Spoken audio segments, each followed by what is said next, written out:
네, 여러분 안녕하십니까. 5월 11일 토요일 아침 매일 성경 목사 함께 나누겠습니다. 오늘은 5장 끝부분인데요. 27절에서 42절까지 말씀을 함께 보겠습니다.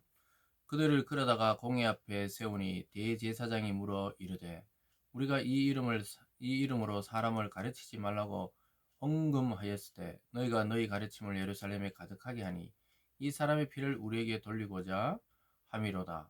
베드로와 사도들이 대답하여 이르되 사람보다 하나님께 순종하는 것이 마땅하니라.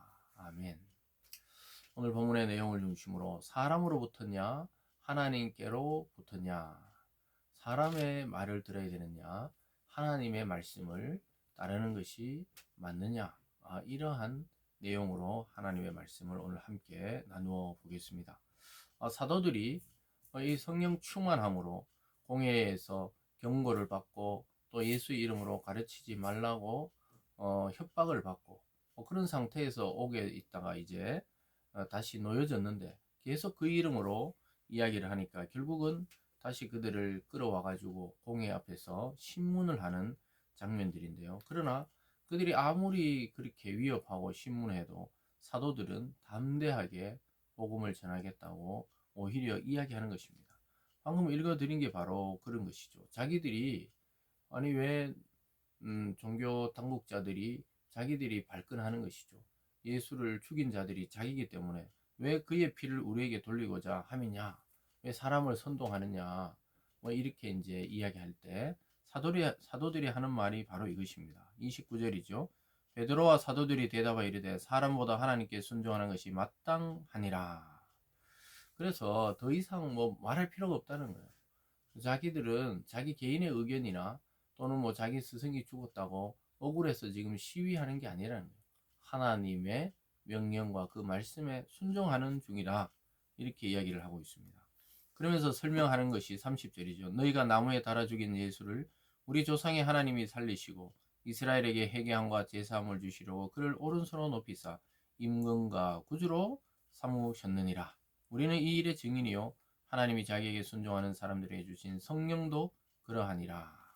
자기들은 너희들이 못 박아 죽인 예수, 그리고 하나님이 그의 능력으로 살리신 예수, 그를 하나님께서 임금과 구주, 즉 이 세상의 통치자와 구원자로 세우셨다고 말하고 있습니다. 그것을 우리가 분명히 보았기 때문에 우리는 증인이다 이렇게 말하고 있습니다.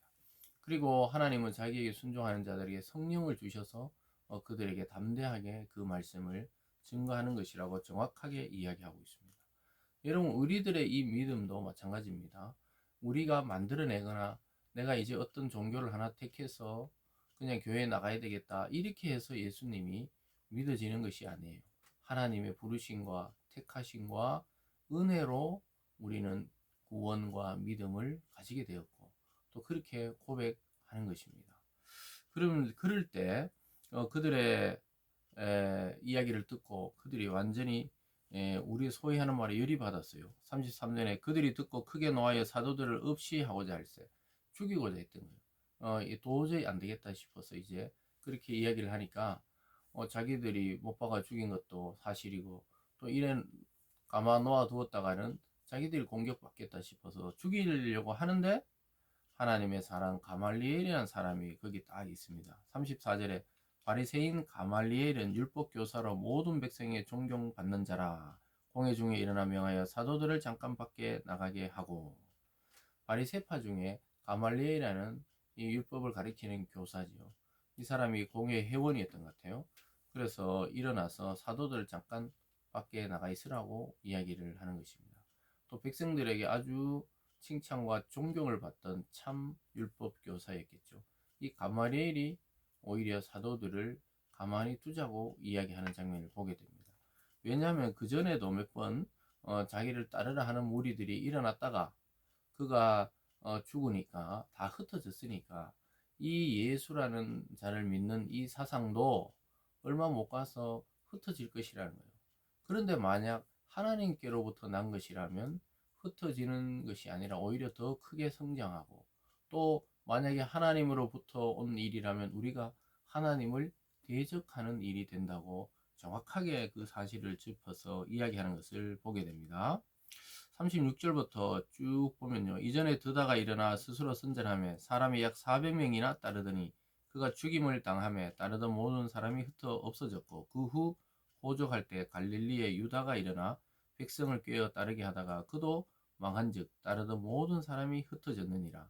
이제 내가 너에게 말하노니 이 사람들을 상관하지 말고 버려두라. 이 사상과 이 소행이 사람으로부터 났으면 무너질 것이요. 사람으로부터 났다면 앞에 드다와 유다의 이 예를 들어서 두 무리들이 일어났다가 자기를 따르라 그러고 또 혁명을 하려 그랬죠. 그래서 그들을 따랐던 사람들이 그들이 우두머리가 없어지니까 다 흩어지고 지금은 소멸된 것처럼 이 예수를 따르는 자들도 마찬가지다. 그냥 버려두라는 거예요. 괜히 생명을 자꾸 그렇게 해야 할 필요가 없이 버려두라. 이 소행이 사람으로부터 나서 사람끼리 모여서 이런 결의를 한 것이라면 무너질 것이라는 거예요. 정확하게 율법교사 가말리엘은 근거가 하나님의 붙었냐 사람으로 붙었냐 이것을 분별해야 된다고 이야기하고 있어요. 그리고 결정적으로 39절에 만일 하나님께로부터 났으면 너희가 그들을 무너뜨릴 수 없겠고 도리어 하나님을 대적하는 자가 될까 하노라. 그러니까 이분이 분명하게 하나님의 말씀을 아는 자이죠. 그래서 그가 말하죠. 이 만약에 하나님으로부터라면 우리가 하나님을 대적하는 일이 된다는 거예요. 사람으로부터 나왔으면 곧 흩어 없어질 것이고 하나님으로부터 나왔다면 우리가 무너뜨릴 수도 없을 뿐더러 또 하나님의 일을 대적하는 어리석은 일에 빠지게 된다는 것이죠. 그래서 가마리엘의 이 권고 그리고 굉장히 합리적으로 이 권고를 하는 것이죠.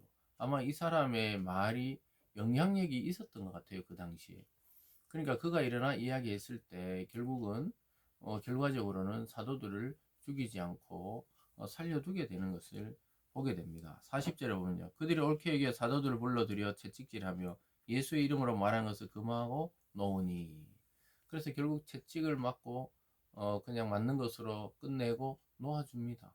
그래서 가마리엘을 하나님이 딱 세워서 사도들을 변호하게 해 주신 것이죠. 가마리엘도 이 일이 어떻게 될지 모르기 때문에 우리의 사상을 그냥 막 죽이지 말고 놓아주자는 거예요. 하나님으로부터 나왔으면 무너지지 않을 것이고 우리가 무너뜨릴 수도 없고 만약에 사람으로부터 나왔으면 우리가 그렇게 힘쓰고 애쓰지 않아도 자연스럽게 흩어질 것이라고 말합니다. 그 흥분하는 공회 다른 회원들을 진정시키고 아주 정확하게 이야기해 준 것이죠. 그래서 결국은 앞으로 이 사도행전을 보면요, 이 가마리엘의 뒤 후반부의 말, 즉 하나님으로부터 나왔다는 사실을 알게 됩니다. 점점 교회는 확장되고 성장되고 전 세계로 결국은 복음이 나아가는 것을 보게 되죠. 그래서 그것을 통해 하나님으로부터 시작된 일이라는 것을 깨닫게 되는 것이죠.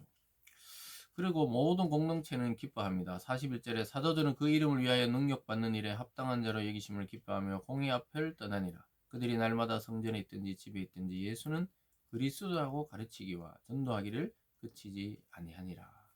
오히려 그들은 채찍 맞고 막 살이 찢겨 나가고 피가 나오는 그 고통 중에 오히려 그들은 그것을 기뻐했다는 거예요. 왜냐? 예수 이름 때문에 고난받는 것은 영광이라는 것을 안 거예요. 그리고 그들이 가르치지 말라는 걸 오히려 더 힘을 다해 예수는 그리스도, 즉 예수는 구원자라는 사실을 날마다 가르치고 또 복음을 전도했다고 이야기하고 있습니다. 사랑하는 여러분, 오늘날 복음을 잘 받아들이지 않는다 이런 이야기를 많이 하고 있는데요. 오히려 복음을 전할 기회입니다. 오히려 예수 그리스도의 이름이 필요한 시대입니다. 이것을 잘 간파하시고 하나님의 말씀을 증거함으로 온갖 기적과 하나님의 역사를 맛보는 우리들이 되기를 바랍니다. 기도하겠습니다.